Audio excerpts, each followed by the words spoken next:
meus amigos, vamos falar de Esporte Clube Bahia. O Tricolor tem um compromisso importante nesta quarta-feira em Goiânia, enfrentando o Atlético Goianiense. Vamos ver como está a preparação do esquadrão depois das 2 derrotas seguidas dentro de casa. Depois de mais de 2 anos, o Bahia voltou a perder 2 partidas seguidas na Arena Fonte Nova.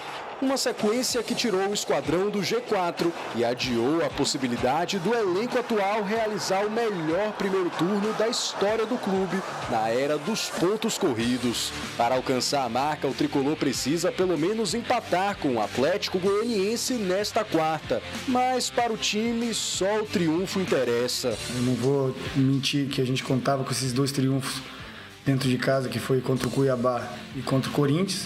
Não aconteceu e eu acho que terminando o primeiro turno com 33 pontos, contando com esse triunfo de amanhã, tem muita coisa para acontecer no segundo turno. Com os 2 tropeços em casa, a chance de classificação do Bahia para a Libertadores caiu para 43%. Mas o elenco segue confiante em uma briga na parte de cima da tabela, mesmo sabendo que não pode repetir os erros cometidos nas últimas 2 rodadas. Eu acho que a gente tem condições, sim, de brigar na ponta de cima. E o campeonato é isso aí. Às vezes tu vai ganhar do líder e vai perder pro lanterna. Só que a gente tem que saber que temos que minimizar os erros e minimizar as chances disso voltar a acontecer, né? Para enfrentar o Dragão, o Tricolor não vai contar com o zagueiro Canu e o volante Caio Alexandre, que estão suspensos, nem com o lateral Cicinho e o atacante Biel, que estão lesionados. Mas o esquadrão segue como favorito para a partida, já que o Atlético Goianiense é o lanterna do Brasileirão e ainda não venceu jogando em casa. Ainda assim, Everaldo não espera um jogo fácil. Quem vê de fora, olha o Bahia brigando lá na ponta de cima e aí vê o Atlético Goianiense brigando lá embaixo, né, para sair da zona de rebaixamento, fica criando expectativas e achando que vai ser um jogo fácil. E nós aqui dentro, nós não vemos dessa maneira porque a gente sabe o campeonato que a gente joga e a dificuldade que ele tem. Pois é, meus amigos, já falamos das mudanças que deve ter o Vitória para enfrentar o Flamengo, mas o Bahia também vem modificado, né? 4 baixas aí, o Canu está suspenso, Caio Alexandre também suspenso, Biel lesionado e me faltou agora o 4º nome que também está de fora desse time. Mas daqui a pouco a gente já traz. Quero saber de vocês, peças que fazem falta, o Biel já estava desfalque nos últimos jogos, Canu e Caio jogaram nessas últimas partidas, mas estão suspensos e também não podem participar. Peças que fazem falta, William. E agora, nessa parte do campeonato, o Bahia acusou o elenco enxuto que tem, né? Enquanto vinha repetindo a equipe titular, aquele timezinho que estava encaixado, que a gente escalava do 1 a 11, estava ótimo, o Bahia estava conseguindo bons resultados, bons desempenhos, time entrosado. Cicinho. O outro Cicinho não é baixa não, viu? Mas tudo bem. O Bahia vinha bem encaixado, William. Então, vinha fazendo bons desempenhos, bons resultados dentro de casa, fora, boas atuações. Agora que chegou no momento do campeonato virar para o segundo turno, jogadores suspensos, como você falou, jogadores lesionados, pronto, mostrou que não tem peça de reposição. Perdeu o Estupinã, como eu estava conversando com o Victor aqui, e além desses desfalques, mostra que o elenco do Bahia não está pronto para 7 meses de competição. Ou seja, o Grupo City precisa contratar. Se quer se manter ali na parte de frente da tabela, precisa se reforçar o Grupo City. Não adianta achar que está aqui com esse time aí ajustado e vai chegar longe não, porque Palmeiras, Flamengo, o próprio Atlético Mineiro, o Botafogo estão se reforçando os times ali da frente, enquanto o Bahia está parado no tempo. Só trouxe um jogador, que foi esse último agora atacante, o Lúcio que dá para trazer na verdade, ainda nem reforçou, tá essa novela toda, e só.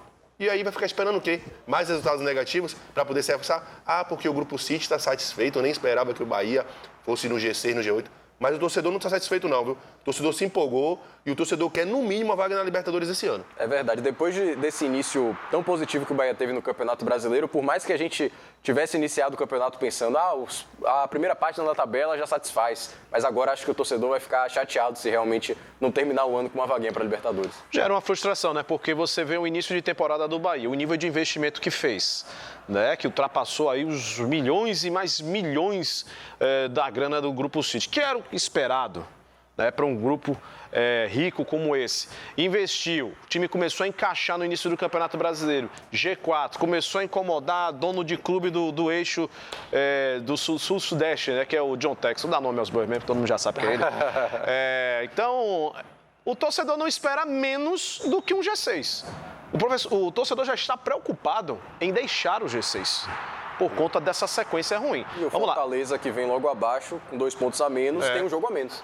Não, o Fortaleza já pulou, já está em quarto. E já está em quarto. Já passou Fortaleza, não, Cruzeiro, perdão. Cruzeiro. E outra coisa, William, o Bahia ganhou fora de casa, com autoridade contra o Atlético Paranaense, lá. E aí tinha uma sequência contra 2 equipes que estavam, na época, na zona de rebaixamento. Ou brigando contra o rebaixamento. Cuiabá, pronto, tomou 2-1. Sim. E Corinthians, que não tinha vencido ninguém como visitante. E o Bahia simplesmente deixou essa oportunidade de encaixar. E aí vem hoje contra o Atlético Paranaense. Olha a sequência do Bahia. Goianiense. Cuiabá, Corinthians, Atlético Goianiense. 3 equipes que estão na parte de baixo da tabela para fechar o turno.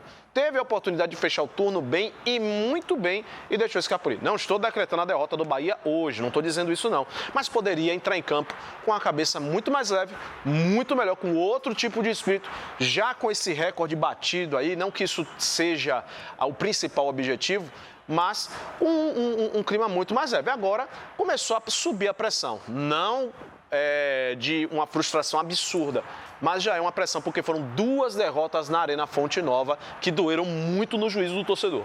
Com certeza. E esses 6 pontos que poderia ter conquistado alçariam o Bahia para o 3º lugar da tabela. Há apenas 3 pontos do Botafogo, né? Então, seria uma virada de turno formidável para um time que realmente começou muito bem o campeonato. Passaria um recado, né? A decepção para o torcedor é justamente essa. Se fosse antes lá do campeonato, o Bahia está em 6º, vai virar o turno em 6º, o torcedor estaria muito feliz. Mas diante das perspectivas que o próprio time criou dentro da competição, hoje em dia, ficar fora ali do G6, do G8, já vai ser um motivo para decepção. Entendeu, William? Agora, o Bahia precisa hoje contra o Atlético Goianiense botar os pezinhos no chão, jogar com vontade, com raça e disposição. Não é achando que vai pegar o lanterna e já ganhou, porque é aí que o Bahia costuma tropeçar. Então, hoje o Bahia, Rogério Ceni, não inventar, certo? Como vem inventando, como inventou contra o Cuiabá, como contra o Corinthians, pecou na hora de se fazer as substituições, segurou, demorou de botar Ademir no jogo. Então, hoje, o Bahia tem que jogar com uma postura aguerrida lá em Goiânia, porque senão não vai conseguir somar pontos. Com certeza. Inclusive, a gente está falando sobre essa questão de desfalques. Quem também comentou sobre isso, sobre o elenco curto do Bahia, foi o próprio técnico Rogério Ceni. Vamos ver o que ele disse.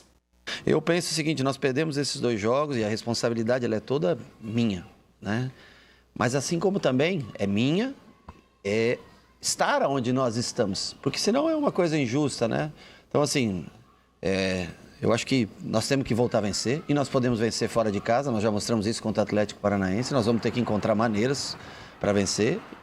É um grupo pequeno, é esse grupo que vai até o final do campeonato e nós temos que encontrar soluções, nós temos muitos desfalques para o próximo jogo, né? Eu acredito que nós não tenhamos, não tem Canu e Caio já por cartões, não tem Biel por cartões e pelo incômodo que ele está sentindo ainda.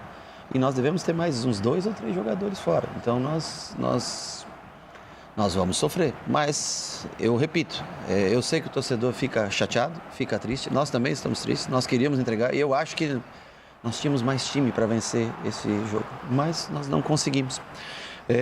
Precisamos readquirir confiança, principalmente no último terço, atacar mais o espaço no final. Nós trocamos muita bola hoje, não conseguimos achar esse passe final, né?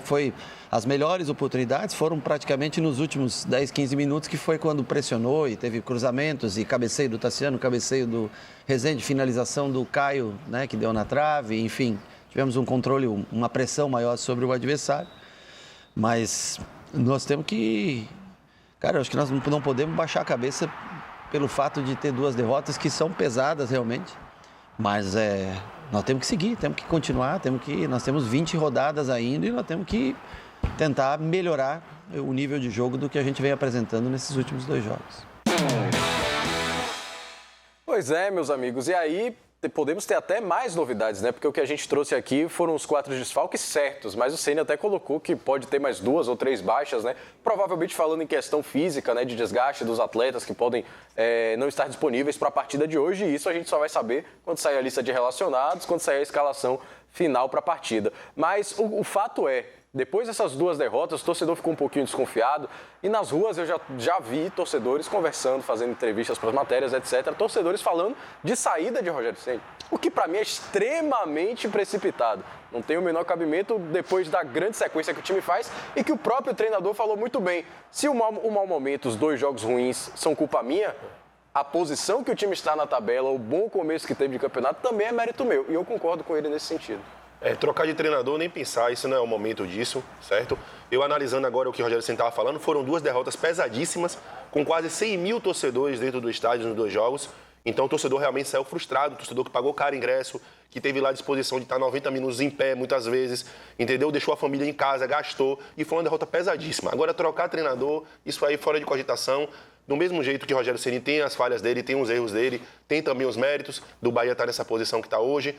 Eu acho que um grande problema é que o torcedor... Eu vi o torcedor reclamando muito, William, depois do jogo contra o Corinthians, que o Bahia é muita posse de bola, muito toque, mas pouca finalização, pouco chute a gol. Arriscar mais fora da área, finalizar mais. Quem não chuta não faz gol, já diz a lógica do futebol. Quem não finaliza não faz gol. Então hoje o Bahia precisa realmente, além de tocar, ter a posse de bola, finalizar mais no gol contra o Atlético Goianiense. O Bahia tem uma mania de ter muitos toques na frente da área e ele quer finalizar dentro da área. Né? E a gente vê muitos espaços se abrirem nas defesas porque elas ficam envolvidas nesse estilo de toque de bola, mas aí o Bahia deixa às vezes de finalizar. Vamos lembrar do gol contra o Atlético Paranaense, o gol de Everaldo. Ele finalizou da entrada da grande área. Ele não buscou invadir para sair de cara para o goleiro. Ele viu a clareada lá e chutou no gol, e fez um golaço. Né? Então, às vezes, não precisa ter aquele excesso de precisão, né? aquele excesso de fazer bonito. Às vezes, o simples funciona e foram várias as oportunidades que a gente viu contra o Cuiabá do Bahia fazer o simples. Contra o Corinthians, aí eu já boto um pouquinho de mérito pro Corinthians, porque a zaga estava muito bem encaixada. André Ramalho fez uma grande partida e o Bahia se encontrou diante de grandes dificuldades de se infiltrar no sistema de defesa do Corinthians. Dito isso, 2 bolas na trave, uma delas você está vendo aí, né? Conseguiu chegar. Sim. Então, não quer dizer que o Bahia não sabe jogar contra times de 3 zagueiros. O Bahia sabe, já mostrou aí, botou 2 bolas na trave. A questão foi... Demorou para acordar para o jogo, como eu estava falando aqui com o Léo Santana no off, demorou para acordar no jogo e pensar, cara, vamos fazer logo simples e buscar o resultado. Parar de querer enfeitar demais. É verdade, é verdade.